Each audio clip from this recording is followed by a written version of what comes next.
right. And now And we're back. Here, okay, cool. That's the recording, and I'm gonna open up RetroArch, and I'm gonna re-invite you to play that. Okay, looking forward to it. And now at this point, this is where if you want to go, Yeah, I already have my volume mixer pulled up.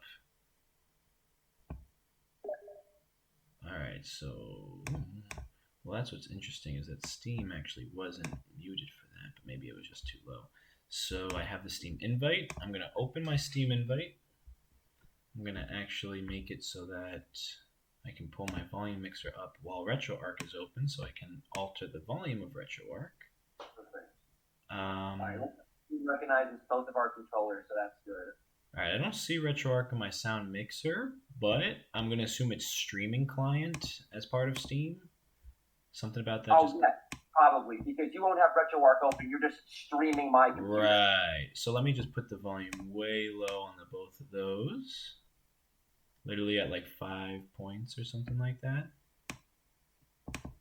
Okay. Fantastic.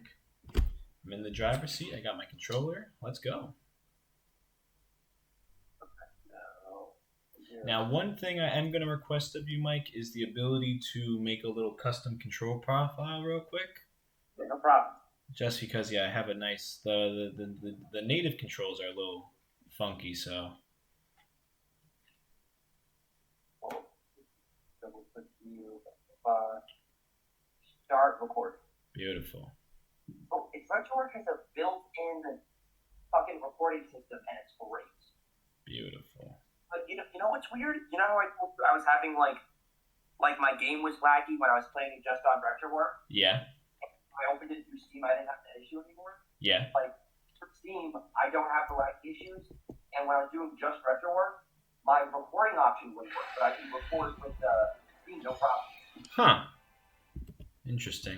I'm just gonna change. Oh wait, you know what? Actually, I can alter the volume of the game. Ooh, yeah, from Steam itself. Ooh. Yeah, very cool, actually.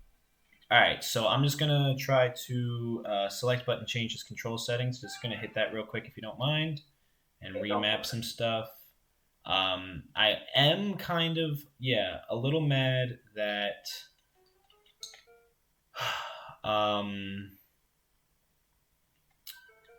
there is no joystick support for this one. Yeah, I know that wasn't supported. But, like, the PS1 didn't have a joystick, you know? Like, it makes sense. There were certain PS1 controllers that had joysticks, if I'm not mistaken. I think that came later on. Like, if you look at the screen right now, like, the little, like, control screen that the game comes with, there's no joysticks. That's true. That's true.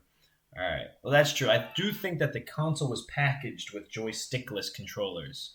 So I think any game that sold decently enough was probably not going to natively support it. All right, so you are choosing Sasuke. I've been practicing with a couple of people, but I think that my best bet for beating you off rip is going to be with Yoko. Yoko? Yo-yo wielding cop? I mean, it pains me to do it, but I just think it's got my best chance of taking you down. Though I might. For the health points, I think just going with like the default 184 is fine. Sounds great to me. Now that we don't have the lag issue, do you have a preference on stage? I love the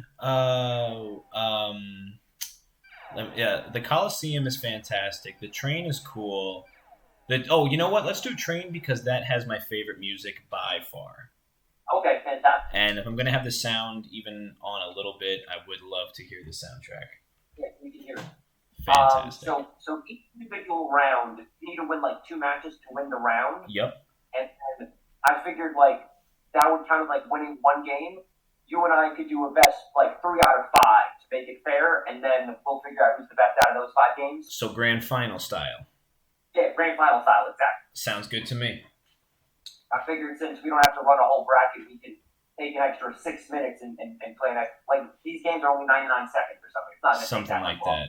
No, these are quick rounds. Oh, sure. Oh, man. Oh, there we go. Okay. but my frame rate is atrocious. Okay, you know what? I'm gonna have to. I will reset this. All right. I pressed the wrong button, so I'm gonna have to exit out and restart it. All right. On the old RetroArch, my jump button was set to one thing, but then on this one, what happened was it got set to like restart the game on accident. Oh my god, that's so. So I had to like get readjusted to jumping with a different button. That's hilarious. That's funny. That's very funny. All right, I got the invite again. Let's do this. Damn. I'm just glad that I have a gamepad to use because when you first said let's do this, I was still had a working DualShock 4 controller that I love because you can use it as the mouse, and it's just fantastic. But then it started to not work anymore, and a lot of the face buttons weren't getting read, and I didn't have a screwdriver small enough to pop the faceplate off so that I could get in there and clean what I assume was just the dirt underneath. So, in preparation for this, I just caught myself a cute little Logitech controller that was like $20, and I was prepared to be pretty disappointed, but honestly, it's a decent little third-party controller, especially for PC, because since it's Logitech, it's actually pretty universally recognized. And God, I really sound like I'm a shill right now, and I promise I'm not getting any Logitech money, because trust me, if I was, you would know. But I'm not. If they wanted to give me money, I would certainly accept it. But right now, we will give you a shout out every episode. Even if we're using Nintendo game controllers, we will give Logitech a shout out. Literally, please.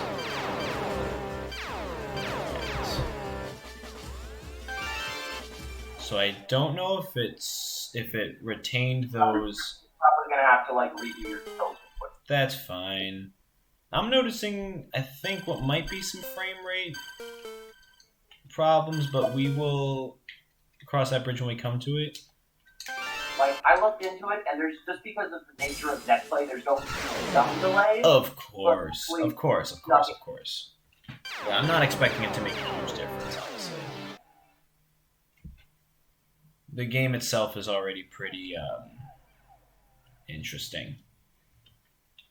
I've already taken my hand off of the other jumping button to make sure I never do that. Yeah. Alright, let's do this. Oh, man. Alright. I'm on serious lag mode for sure. Another three. There we go. Oh! Okay, that's much better, actually. You have to, sometimes you have to, like, double... You have to like kick up the speed for the game. Understood. So that makes sense. Internally, I have the game running at double speed. Right. That's actually pretty clever. I never thought of doing that. But for, I mean. Okay, hold on. I hit you twice. Okay. So the thing is, I will be honest. I have a feeling Yoko might be a little broken. Just because in practicing, I kind of was able to cheese the, let's say, arcade mode in a way that was a lot harder with other characters. Something about her move pool. Oh, it's so big. Yeah, she's got real. I mean, yeah, that like projectile grapple. It pulls you closer, and then if I move into it, we connect even faster. And I also get any like movement-based, like attack modifier kind of things in terms of like how it might modulate one particular input because I'm moving towards you instead. All right, nice one.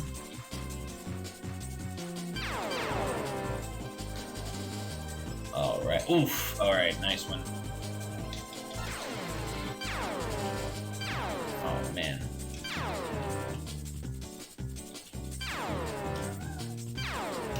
Oh, those freaking shuriken, man. So I only have a limited number of shurikens. I don't think I have like. Oh shit! What did I do? You copped the W. That's what you did. Are you gonna stick as Yoko? Yeah, I think so. Okay. You lost, so I have no band. You can take whatever the fuck you want.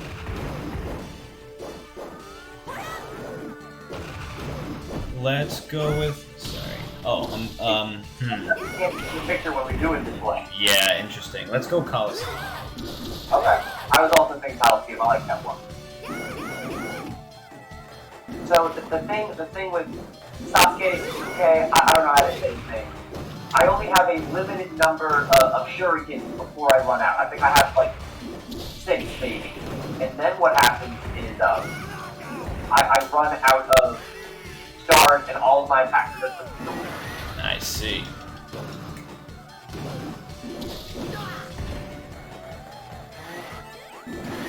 Oh, so I have... Is that me blowing all my stamina?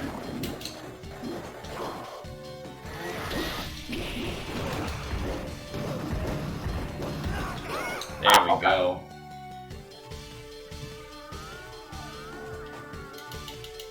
Yeah, oh man. Oh, you know what? It's the smoke bombs. There we go. My frame rate improved drastically now that we're not on the train, I guess because of the lack of the moving elements. Yeah. I should have considered that before. But it's okay. But I looked into it briefly, and There we there's go. So the... And some stages like that have a more boring background and the frame rate's better. Right, we should definitely try to choose from those then. I know that was the original plan, but yeah, let's stick to it. I guess you control the stage selection here now? Because I'm definitely going to stay with Yoko. Okay, I'm going to stick with my ninja for this one. Ninja. Oh. I texted you which stages were good for competitive play, but I don't remember which ones they are now. Okay, roof should be decent. The ring should be decent. You know what? I like ring. I think ring's easy. Like, my issue with it has that oh, I guess it's dome probably. it has that weird like water cooler in the corner where I can just stand there and shoot stars at you and like you can't get. In which one? Rooftop. Oh, and rooftop. Oh yeah. I'm not a big fan of the ones that have a lot of different elevations to them.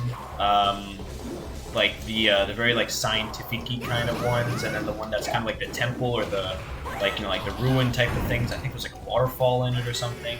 Not a big fan of those because yeah, it's kind of just like spacers typically tend to take those ones.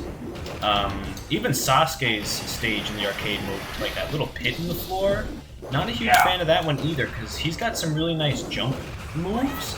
And being able to kind of get you while you're in the pit and maintain the higher ground, not fun. So one thing I'll say as we're in, in game right now, Erhgeiz is absolutely, from what I can tell, like a floor game,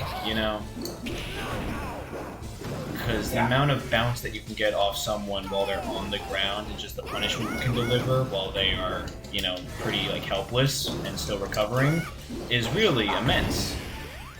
They also have this there's this whole rolling mechanic where it's like it's difficult for me to get up off the floor or something. Like I don't know what it is to get off the floor, I'm just like rolling left and right but staying like pro. Yeah. I've yet to kind of master that myself for sure. And the double guard tap juke, that was some essential tech to learn pretty early on. I tried to look into what tech to learn, and I just could not get it. Okay, you're up 2-1. Mm-hmm. I'm going to change my character. Okay, here we go. I'm going to go God Hand. Nope. God Hand had to be meta. Okay, I have the chance to switch. I'm going to switch to...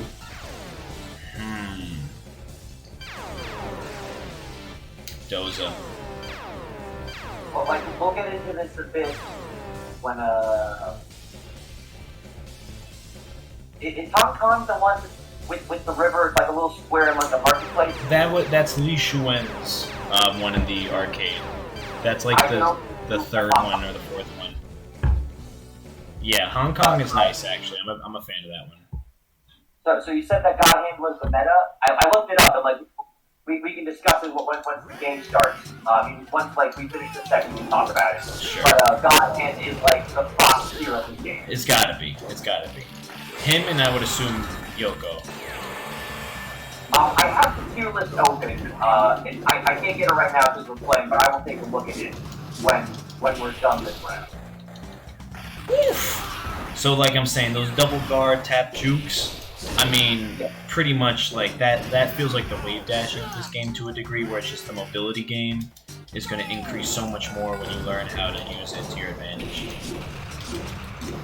Oh, man! Great combo. Like, I was gonna say you flew up and I had no idea how I did that. You kicked me while I'm down. Now, correct me if I'm wrong, but I think that's 3 out of 5. I think you beat me. That's 3 out of 5, yeah. Yeah, I think you win 3-1. Holy crap. Okay, congratulations. This is my best bracket I think I've ever had in my entire life. So if you had to rank beating Mark at the very first Royal event and winning $5, or winning the event on the very first 0-2 Heroes podcast, which one is more important in your esports career? Oof, man. While Mark has to be a living legend, and taking him down in the money match had to be what I think kicked off my esports career, I think this might be the bigger notch on the belt, only because that's how much expectation I have for the future of this podcast. Nice. So don't let me down, Mike. Make this shit into something I cool. appreciate that. Don't make me eat my words.